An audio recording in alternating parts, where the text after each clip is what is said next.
Dan pemirsa, untuk membahas lebih lanjut, kita sudah terhubung dengan sejumlah narasumber. Sudah ada Kepala Badan Intelijen Strategis atau BAIS periode 2011-2013, Laksamana Muda TNI Purnawirawan Sulaiman Ponto. Kemudian juga sudah ada pakar hukum pidana UNSUD, Profesor Hipnu Nugroho. Selamat sore, Bapak-Bapak. Selamat sore, Mbak Rida. Selamat sore, Pak Ponto. Selamat sore, Pak Hipnu. Baik. Selamat sore. Terima kasih sebelumnya sudah berkenan sekalian ini meluangkan waktu untuk berdiskusi ya bersama dengan kami di Berita Satu Utama. Mungkin langsung saja terkait dengan permasalahan ini saya ingin langsung ke Pak Sulaiman. Pak Sulaiman, sebetulnya bagaimana sih melihat langkah TNI yang kemudian menemukan adanya dugaan tindak pidana Ferry lalu berkonsultasi dengan polisi untuk kemudian melaporkan Ferry dengan dugaan pencemaran nama baik? Oke, begini. Ini karena hadir di sini ada guru saya Pak Hipnu Nugroho, ini ahli pidana. Sekalian aja nanti saya tanya sama beliau. Pak, begini situasinya. Ini situasinya. Kita lupakan saja orang siapa itu, kita lupakan. Oke. Situasinya begini. Bila ada seseorang menyebarkan video yang satu, kebenarannya belum terverifikasi. Dua, ditambah narasi yang belum tentu sesuai fakta. Tiga, disebarluaskan ke media sosial. Ke media sosial yang bersangkutan ya. Lalu yang keempat, mengakibatkan kegaduhan dan keresahan publik. Oke. Nah, pertanyaannya, itu apakah masuk berita bohong atau tidak? Seperti pasal 14 ayat 1 Undang-Undang Nomor 1 tahun 1946. Nah, itu aja. Oke, jadi ini langsung dilempar ke Prof. Hipnu begitu? Iya, oke. ke Prof. Hipnu. Boleh silakan Beliau Prof. Hipnu. Yang lebih tahu. Ya, terima kasih. Ini diskusi sama Jenderal Ponto ini. Jadi begini, kalau ada dua dimensi substansi dan dimensi prosedur, kompetensi. Dimensi substansi tadi sampaikan oleh Jenderal Ponto, masalah makna, kegaduhan, dunia maya. Dimensi kompetensi adalah TNI yang melaporkan. Nah, ini agak sedikit ada simpangan karena domain TNI itu hanya untuk TNI kan gitu kan. Dalam Undang-Undang Peradilan Militer kan. Harusnya yang melakukan ini adalah polisi kan itu. Polisi sebagai penyidik umum ya, bukan TNI. Oke, secara wewenang dan fungsi begitu ya? Ya, dimensi kompetensi adalah polisi. Makanya tidak salah kalau sekedar Mabes Polri di Saber itu melakukan konsultasi. Apakah ada lah tindak lanjutnya itu nanti ada Polri kan gitu loh. Sebagai informasi. Nah, itu yang harus dimaknai dimensi substansi kewenangan tadi. Nah, oleh karena itu di publik tampaknya yang menjadikan kaget Jenderal Ponto itu seorang jenderal langsung melaporkan. Lah, di sini persepsi publik, wah ini tentara turun tangan. Wah, ini yang menjadi masalah. Belum lagi kalau kita lihat di dalam putusan Mahkamah Konstitusi itu namanya perkembangan demokrasi sekarang. Pejabat negara, pejabat publik, kemudian institusi negara tidak boleh melaporkan. Ini perkembangan demokrasi yang dulu monarki menjadi demokrasi, gitu Mbak. Makanya putusan Mahkamah Konstitusi mengarah demokrasi. Jika hal-hal yang berkaitan dengan nama baik itu pribadi, negara, institusi sebagai kritik.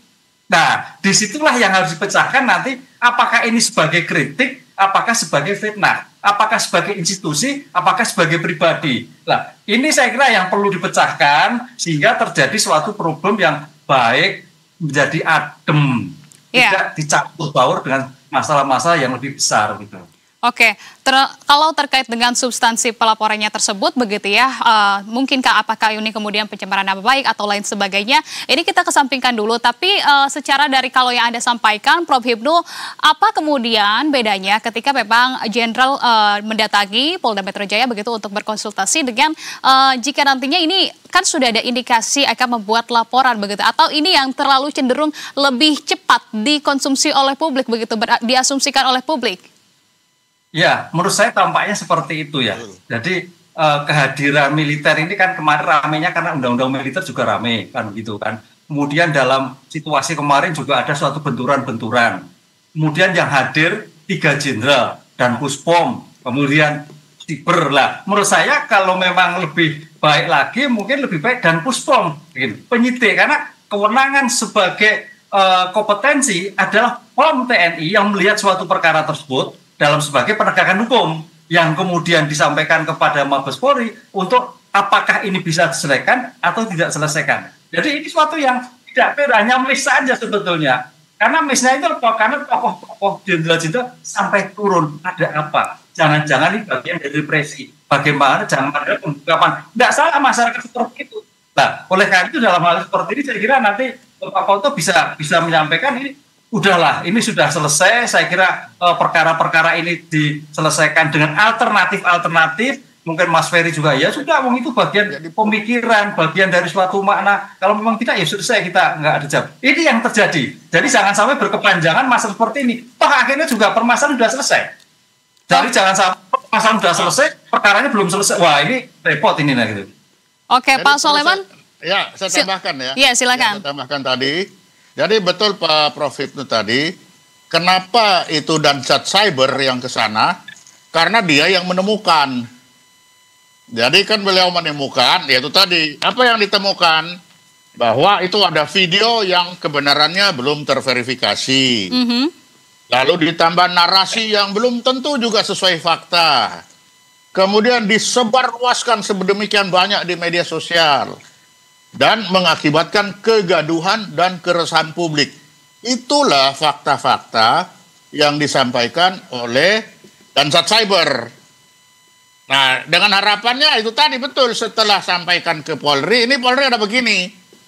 Nanti tingkat lanjutnya bagaimana? Baru masuk POM itu. Kan begitu ininya. Nah, tapi fakta ya itu tadi. Dan fakta ditemukan oleh Dansat Cyber. Itu aja sebenarnya, Pak. Oke, Pak Soleman, jadi ketika ditemukan oleh Dansat Cyber itu, kemudian dikonsultasikan kepada Polri, apakah di Polda Metro Jaya, Polri juga menemukan indikasi yang sama atau tidak, Pak Soleman? Ya nggak tahu, saya tanya aja sama mereka kan mereka yang berkonsultasi. Tapi yang paling tidak, yang ditemukan dari ini ada 4 itu tadi. Nah, inilah yang nanti ditanyakan ke sana. Kalau begini ini apa? Apakah masuk pencemaran nama baik? Apakah masuk penyebaran berita bohong? Nah, itu yang mana? Ya nanti polisi dan POM. Nah, betul Prof Hipnu tadi. Polisi dan POM yang akan melanjutkan, begitu. Nah, kalau begitu Prof Hipnu, tapi terkait dengan sikap TNI ini melalui kemudian satuan sibernya tadi kan sudah aktif begitu ya melakukan patroli terhadap salah satunya adalah kritik dari Ferry Irwandi begitu. Ini menggunakan sebagai dasar jika nantinya kemudian digunakan sebagai laporan pidana. Tapi untuk kemudian apakah patroli cybernya ini terhadap kritik warga ini memang dibenarkan atau seharusnya mungkin yang aktif ini kan bukannya di ranah pihak kepolisian ya, bukan ada di ranah dari jajaran TNI, Prof Hipnu? Ya, itu kembali pada suatu kompetensi kewenangan. Kompetensi kewenangan polisi adalah punya cyber juga, patroli, tapi dalam ranah sipil, kan itu kan. Patroli yang terkait TNI adalah dalam rangka kedaulatan negara, yang mengancam negara Republik Indonesia, yang mengancam suatu perpecahan bangsa negara. Nah, ini yang harus dibedakan juga. Makanya tidak salah kalau teman-teman koalisi itu menyampaikan, ini mengingatkan, Pak Tentara, Pak Jenderal, jangan sampai masuk ke sana. Silakan kalau kaitannya dengan ancaman negara, perpecahan negara, itu silakan. Tapi kalau kaitannya jangan, karena ada kompetensi tersendiri.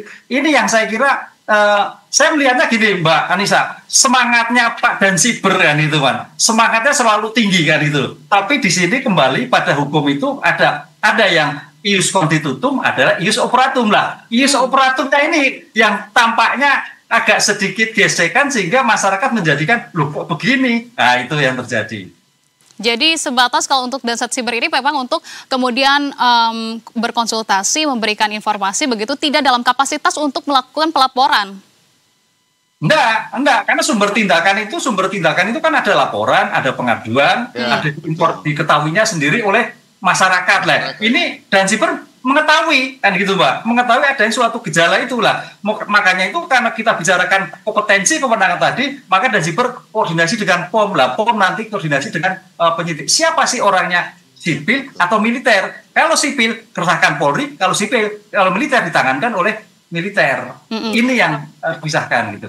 Oke, baik. Nah, kalau Pak Soleman, jadi aktifnya dari TNI ini kemudian melakukan patroli cyber begitu ya, terhadap kemudian salah satunya terkait dengan kritik dari Ferry Irwandi ini, sebetulnya apakah terkait dengan batasan dan juga peran TNI di ranah sipil? Jadi bagaimana penjelasannya? Lah kan namanya patroli cyber. Di cyber itu kan nggak bisa milih kita mau pilih ambil ini. Tapi fokusnya? Lah kan itu tadi. Seperti saya bilang tadi, ada suatu berita yang videonya kebenarannya nggak jelas. Karena videonya itu video tentang TNI, jangan lupa. Video yang dimunculkan itu video tentang TNI. Lalu kedua, narasi yang belum tentu benar juga dekat-dekat dengan TNI. Karena dibilang di situ ada darurat militer. Lalu disebarluaskan. Akibat dari itu gaduh semua. Apa kegaduhannya yang terjadi? Dibilang TNI berupaya membuat kerusuhan agar supaya terjadi darurat militer. Kan itu sebenarnya. Karena ada sambungannya itu dari video tadi itu. Nah, kalau seperti itu, apakah Dansat Cyber ketika menemukan, salahkah dia menyampaikan kepada polisi? Kan itu saya tanya balik. Nah itu. Oke, baik. Nah, karena apa? Itu kalau kita lihat ya, kalau ini nanti barangkali Prof. Hipnu apakah bisa menyampaikan? Kalau saya melihat ini ada 3 unsur pidana yang sudah termasuk situ. Itu sudah apa? Masuk berita bohong. Berita bohong itu dari mana? Pasal 14 ayat 1 Undang-Undang Nomor 1 Tahun 1946. Bunyinya begini. Barang siapa dengan sengaja menyiarkan berita bohong yang dapat menimbulkan keonaran dipidana penjara 10 tahun. Ada lagi pasal 15 Undang-Undang Nomor 1 1946. Barang siapa menyiarkan kabar berlebihan atau kabar tidak pasti yang dapat menimbulkan keonaran, dipenjara 2 tahun. Nah, relevansinya apa? Jika video dan narasi tidak sesuai fakta dan menimbulkan kegaduhan, nah, pasal ini bisa langsung digunakan. Karena jenisnya adalah delik umum. Sehingga bukan aduan. Nah, barangkali Prof. Hipnu bisa menjelaskan. Kalau saya seperti itu, mungkin saya salah. Ya, silakan. Oke, baik. Ini kalau terkait dengan barangnya, begitu ya, artinya mengalihkan tuduhannya ke pasal yang lain, berbentuk misalnya adalah hoax ataupun kemudian dari ujaran provokatif atau dan lain sebagainya. Prof. Hipnu, ini sah secara hukum? Menurut hukum seperti apa, Prof. Hipnu? Ya, saya kira itu nanti Polda Metro yang akan menilai ya. Tentang substansinya ya, tentang substansi apakah ini masuk fitnah, apakah hoax dan sebagainya. Tapi yang jelas kalau saya melihat ini adalah sebagai bentuk ekspresi. Karena namanya pencemaran, ini kan yang jadi problem kan siapa yang mencaporkan dulu kan gitu Mbak. Karena TNI nggak bisa melaporkan, nggak bisa mengadukan. Siapa dulu? Ini yang belum bisa dilakukan. Nah kalau ini tidak terjadi, agak sulit hukum itu bekerja. Maka tadi saya katakan hukum itu ada yang tertulis dan dioperasionalkan. Nah sekarang kita masuk operasional daripada hukum yang bersangkutan. Operasional apa? Ada kompetensi militer, ada kompetensi sipil, ada penyidik militer, ada penyidik sipil. Kan itu ini yang agak menjadi problem itu dulu kan itu. Tentang materi tadi, saya kira nanti Polri ya, karena kita tidak tahu persis apa yang terjadi. Karena yang jelas kalau pencemaran itu masalah pribadi, rasa. Tapi kalau institusi adalah saran, kritik. Lah ini pertanyaannya apakah kritik atau kepencaran? Saya kira ini harus perlu didiskusikan antara yang mengupload, yang merencanakan, maksudnya apa, tujuannya apa. Karena dalam suatu kegiatan itu ada motifnya apa, itu saya kira perlu dipertemukan. Oleh karena itu dalam sebagai anak bangsa sekarang ini perlu adanya dialog-dialog penyelesaian, jangan sampai masuk litigasi, tapi cukup dijelaskan non litigasi, tapi sebagai bentuk pencerahan bersama, sehingga tidak terjadi kemudian hari. Ya, oke, Pak Soleman. Tapi jika kemudian hal ini ditemukan oleh Danset Siber begitu dari TNI, untuk kemudian apakah hal ini juga yang menimbulkan kritik begitu ya bagi kebebasan berekspresi masyarakat sipil? Tidakkah kemudian TNI melihat ini dikategorikan sebagai kriminalisasi terhadap kritik begitu terhadap TNI? Loh, kan seperti katakan Pak Prof Hipnu tadi, dia menemukan, pertanyaan saya, apakah kalau menemukan itu tidak boleh apa laporan? Kan boleh aja. Lah, kalau laporan ini terus dianggap sebagai melanggar apa tadi, mengurangi kebebasan, bagaimana ceritanya? Jika kemudian hal ini berlanjut pada ranah pidana, Pak Soleman? Ya, kan tadi Prof Hipnu bilang, ya silakan polisi kan, karena ini menjadi delik umum. Jadi kalau tadi ya, yang saya sampaikan, bahwa video yang disampaikan yang bersangkutan, kebenarannya tidak terverifikasi, narasinya juga tidak sesuai fakta, disebarluaskan menurut ke media sosial, mengakibatkan kegaduhan. Kita ini gaduh gara-gara itu kan. Nah, kalau gara-gara itu ya silakan polisi menemukan apa. Kalau terpenuhi unsur pidananya, ya itu tadi yang pasal 14 ayat 1 saya bilang. Tapi itu kan saya yang baca. Kalau polisi yang baca barangkali lain, ya terserah. Tapi fakta yang disampaikan oleh Danset Cyber atau Danset Cyber menemukan seperti itu. Nah, bagi beliau, ini kan Danset Cyber itu cuma tukang lihat, kan begitu nangkap, bagi beliau, ini mencemarkan nama baik saya. Tapi kalau dilihat bisa bergeser ke lain, kan bisa-bisa aja. Ya, kalau laporan nggak boleh, oke, berarti nggak boleh. Berarti nanti ini delik, apa ini, delik, bukan delik umum. Delik aduan, ya. Nah, delik aduan. Oke, kalau begitu dia bergeser ke delik umum. Kalau delik umum, ya silakan aja polisi. Tapi fakta itu kan ada. Makanya mari kita duduk bersama. Saya sudah usulkan, mari kita bikin TGPF. Kita lihat, apa benar itu 4 tadi saya sampaikan itu, apakah benar? Itu yang disampaikan. Saya pun dapat berita dari Danset Cyber seperti itu. Apakah benar itu? Kalau itu benar, apakah ini masuk dalam delik umum tadi? Karena ada yang pasal 14 dan pasal 15. Di situ faktanya apa? Ada keonaran. Nah, kita ini kan jadi ribut ini, jadi onar ini. Gitu. Kalau enggak akan ketemu sama Prof Hipnu di sini sore ini kalau nggak ada ribut-ribut ini kita. Iya, tentu. Iya, tentu sepakat dengan hal itu. Nah, tapi terkait dengan sikap TNI, kemudian Prof Hipnu, sebagaimana kalau kita penegasan begitu ya terhadap HAM dan juga demokrasi, serta bagaimana kemudian publik melihat dampak ini secara luas begitu ya, jika terdapat resiko dikriminalisasi, pendapat dari Bung Ferry begitu ya, ini kalau jalur pidananya dipaksakan ataupun kemudian nanti ada yang melakukan pelaporan, kemudian ditemukan ada yang tindak pidana, apakah konsekuensinya bagi kebebasan berekspresi masyarakat sipil? Untuk kemudian tidakkah hal ini akan berkaitan juga dengan TNI, bahwa masyarakat ataupun publik ini akan melihat langkah TNI dikategorikan sebagai kriminalisasi terhadap kritik, karena berawal dari yang sudah kita temukan sebelumnya, ada kemudian konsultasi dulu sebelumnya begitu ya dari pihak TNI yang kemudian ini aktif terlebih dahulu begitu terhadap cyber dari masyarakat sipil. Oke, kali ini coba saya jawab. Ya, silakan Pak Soleman. Ya. Boleh berekspresi, tapi ingat, ekspresi itu ada batas. Itu, kalau saya coba ingatkan itu, silakan berekspresi. Tapi jangan lupa, ekspresi ada batas. Bukan dunia umum, dunia yang bebas sebebas-bebasnya, tidak. Ada pasal 14 ayat 1 dan pasal 15 Undang-Undang 46 yang membatasi itu. Silakan Prof, mohon ditambah. Oke, baik, silakan Prof Hipnu.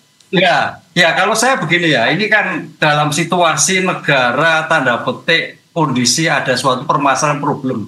Jadi sebetulnya penegakan hukum itu jangan sampai menambah problem baru, kan gitulah. Oleh karena itu cara-cara penyelesaian sebagai anak muda, kemudian institusi yang besar, saya kira sebagai bentuk restoratif rehabilitasi penting. Jadi jangan sampai kita selalu berujung pada pidana. Ini kan suatu bentuk yang tadi katakan sedikit ekspresi, Pak Jenderal Poto ini kebablasan enggak? Ke depan, jangan seperti itu, ini salah. Betul, Prof. Itu, kita jangan sampai semua berujung pada peradilan salah dan benar. Karena ini jangan juga sebagai upaya untuk mencapai kemajuan bangsa, kemajuan kemerdekaan, kemajuan dalam rangka semuanya anak bangsa dalam rangka tujuan bersama gitu loh Mbak. Jadi saya kira Polri nanti juga Bapak-Bapak TNI akan melihat ini didialogkan lah gitu. Dialog sebagai bentuk pendidikan bersama, jangan sampai kemudian seperti ini. Kita jangan sampai bicara pidana dan tidak pidana karena kita harus melihat latar belakang yang terjadi. Tuntutan yang begitu banyak, 17/8 dan sebagainya, ini kan akarnya kan ke sana. Akarnya ke sana. Jadi jangan dipotong gitu loh. Itu Mbak, saya kira Mbak, alternatif penyelesaian suatu yang sangat jitu untuk menekan masalah ini. Oke, baik. Kalau dari Pak Soleman sendiri, alternatifnya seperti apa untuk kemudian satu mengembalikan citra TNI? Sebagaimana kalau dilihat ketika ini berlanjut, begitu ya, ini bisa menjadi presiden yang buruk juga terhadap TNI karena dinilai untuk kriminalisasi terhadap kritik dari masyarakat. Lantas untuk solusinya, alternatifnya seperti apa menurut Anda sebagai senior, Pak Ponto? Loh, Prof. Hipnu sudah bilang tadi. Kalau sekarang sudah terjadi, ke depan jangan terjadi lah. Sekarang mari kita selesaikan dengan cari jalan yang terbaik kan. Tadi sudah disampaikan beliau, udah jelas. Kan juga tentara tidak tekan harus kan tidak. Tapi yang ada itu mari kita bisa berbicara. Karena itu mari kita berbicara. Jangan keonaran ini terus dionar-onarkan terus. Kan jangan begitu. Kalau sudah tahu. Nah, tapi yang penting itu tadi. Jangan menganggap dunia ini tidak ada orang lain. Sehingga kebebasan itu sebebas-bebasnya. Ada batas. Ada hak orang lain. Hormati itu. Kalau Anda menghormati orang, orang akan menghormati Anda. Begitu. Oke, baik. Kalau begitu, tentu ini kita harapkan juga begitu ya, karena memang sebetulnya seperti yang disampaikan tadi, ini bukan atas dasar kemudian pelaporan dari pihak TNI pun hanya memberikan kemudian konsultasi, namun sebagaimana publik, artinya ini kan sudah seperti dilempar begitu ya, asumsinya kepada publik, sehingga ini liar begitu Prof. Hipnu di publik. Jadi batasan-batasan dan juga peran TNI di ranah sipil mungkin boleh ditegaskan lagi Prof. Hipnu seperti apa untuk kemudian juga yang dilakukan di dunia cyber yang seharusnya memang dilakukan oleh dari institusi Polri, Prof. Hipnu. Ya, kan sudah jelas di dalam Undang-Undang Peradilan Militer, Undang-Undang Militer itu adalah dalam rangka pertahanan keamanan. Kedua, penindakan-penindakan hukum dalam rangka tindakan yang berstatus militer atau yang dipersamakan dengan militer. Jadi kalau yang di luar itu ya kewenangan Polri kan itu. Sehingga koordinasi itu masakan gimana Pak Polri? Ada enggak? Nah, itu saya kira suatu yang saya kira cukup baik. Tapi tidak terus bisa diteruskan karena kita harus juga berdasar pada putusan Mahkamah Konstitusi. Institusi tidak bisa melaporkan atau mengadukan. Institusi bagian kritik untuk ke depan. Oke, baik. Kalau begitu, institusi tidak bisa melaporkan pencemaran nama baik sebagaimana putusan dari MK. Terima kasih kalau begitu Prof. Hipnu atas pada Gajah maupun juga Pak Soleman atas waktunya maupun pada Gajah. Terima kasih banyak. Salam sehat selalu untuk Anda. Sukses selalu untuk Anda. Ya, Pak Jenderal. Terima kasih. Ya, Prof. Terima kasih. Pemirsa Rahayu Suara